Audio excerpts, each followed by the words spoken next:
There had been a pond at the heart of Wandlebury Country Park since at least the 19th century, but possibly a lot longer, perhaps even going back 2,000 years.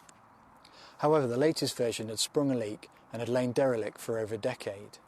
Thanks to a private donor, in 2017 we were able to commission Robert Myers Landscape Architects to work with us to create plans for a new pond.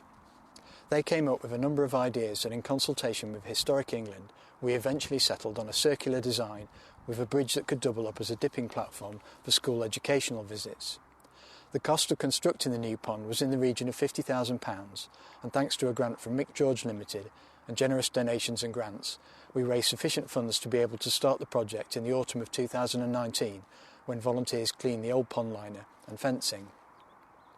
The main contractor was Miles Water Engineering. Their first tasks were to create the profile for the new pond and to dig a trench for the new pipe that will carry rainwater to the pond from nearby roofs. This bit of the project involved archaeological supervision, and we unearthed 2 pits containing shards of Iron Age pottery as well as some foundations from the 18th century, and these have been recorded to add to our knowledge of Wandlebury's history. The next stage of the project was to put in the pond liner.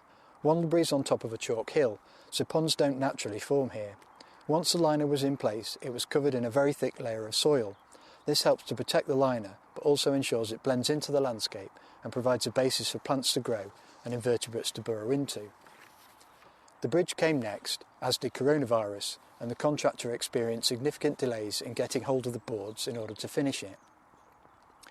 Because it had been such a wet winter, the pond was about a quarter full from the rainwater. Our next task was to fill it up.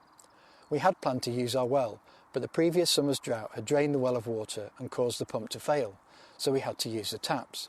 We had 2 taps running all day for 3 weeks to fill it up, but in future rainwater should just keep it topped up.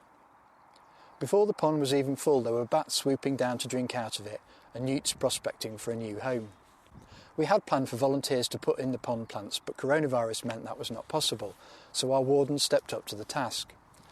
They have planted a range of native, aquatic and marginal plants. To our amazement, these established themselves really quickly, and after a couple of months they looked like they'd always been there. Once the plants were in, the pond was quickly colonised by wildlife. We even had 9 ducklings. The final touches have included laying turf for a new grass path, installing a memorial bench, and seeding wildflowers in the disturbed earth around the pond. All being well, we're looking forward to removing the fencing and allowing visitors to enjoy the pond in 2021.